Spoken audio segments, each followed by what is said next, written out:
ஒரு அரசர் ஒரு வலிமையான யானையை வளர்த்து வராங்க. அந்த யானையை தான் போர்க்களத்துல போர் புரிய பயன்படுத்துவார். இந்த யானை பாதுகாப்பா இருக்கணும் அப்படின்றதுக்காக அது உடம்பு ஃபுல்லா கவசங்களால கவர் பண்ணியிருப்பாருங்க.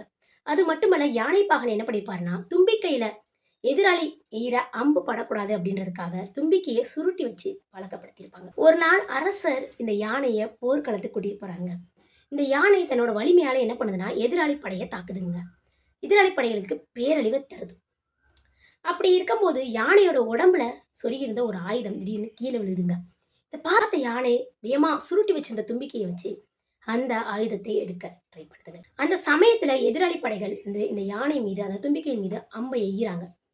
அந்த யானை மீது அது படாம இருக்க பாகன் வந்து அந்த யானைய அங்கிருந்து இன்னொரு இடத்துக்கு கூட்டிட்டு வராரு. அதாவது இந்த யானைய காப்பாத்தி காப்பாத்தி கூப்பிட்டு வந்ததுக்கப்புறம் அரசரை பார்த்து வாகன் என்ன சொல்றாருன்னா, இந்த யானை வந்து நேற்றைய போர்ல தும்பிக்கையை நீட்டி சுருட்டி வச்சிருந்த தும்பிக்கையை நீட்டி ஆயுதங்களை எப்ப எடுத்துச்சோ அதிலிருந்து இந்த யானை போர்க்களத்துக்கு பயன்படாது.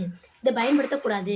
இதனால எந்த நன்மையும் உண்டாகாது. ஆபத்து தான் வரும் இந்த யானைக்கு அப்படின்னு சொல்றாருங்க. இதே மாதிரி தாங்க நம்மளும் நாவ அடக்கி நம்ம என்னைக்கு பழகுறோமோ அன்னைக்கு தான் நமக்கு நன்மை உண்டாகும். அது மட்டும் இல்ல, நாவ அடக்கல அப்படின்னா நமக்கு நிறைய சிக்கல்கள் உண்டாகும் அப்படின்றதையும், நாவ அடக்கி பழகல அப்படின்னா நம்ம பல இடத்துல புறக்கணிக்கப்படுவோம் இந்த யானை மாதிரி அப்படின்றதையும் இந்த கதையின் மூலமா நாம தெரிஞ்சுக்கிட்டோங்க.